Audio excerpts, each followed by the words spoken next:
Жетісай ауданы әкімдігінің үлкен залында аудандық ардагерлер кеңесінің пленумы болып өтті. Кеңес басқосуында аудан ардагерлері мемлекет басшысы Нұрсұлтан Назарбаевтың Қазақстан халқына қазақстандықтардың әл-ауқатының өсуі, табыс пен тұрмыс сапасын арттыру атты жолдауын талқылап, алдағы уақытта жоспар құрды. Басқосуға шақырылған 30 пленум мүшесінің 24-і қатысты. Жиында алғаш болып тарих ғылымдарының кандидаты, Сырдария университетінің доценті Мырзабай Мейірбеков баяндама жасады. Ол өз сөзінде 5 қазанда жарияланған маңызды құжатқа жан-жақты талдау жасады. Жолдаудың бұл бағытынан байқағанымыздай, әсіресе білім беру саласына үлкен көңіл бөлінген.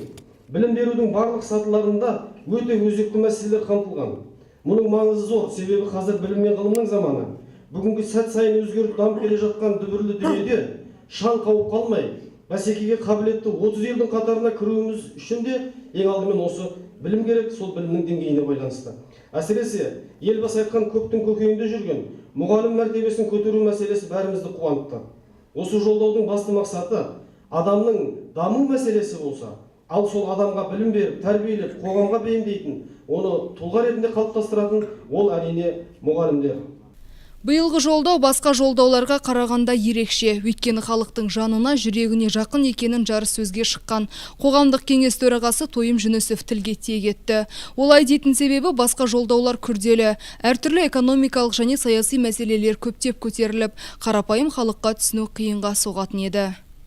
Өйткені бұл жолдауда негізінен осы халықтың тағдырына байланысты, оның өміріне байланысты, оның жұмысына, еңбек ақысына, жұмыс орындарына байланысты, жастарымызға байланысты, жалпы бәріміздің тағдырымызға тікелей қатысы бар мәселелер айтып деп есептейміз. Күн тәртібінде сондай-ақ ұйымдық мәселелер бойынша кеңестің алқа мүшелерін, кеңес төрағасының орынбасарлары мен хатшысын бір ауыздан сайлап алды.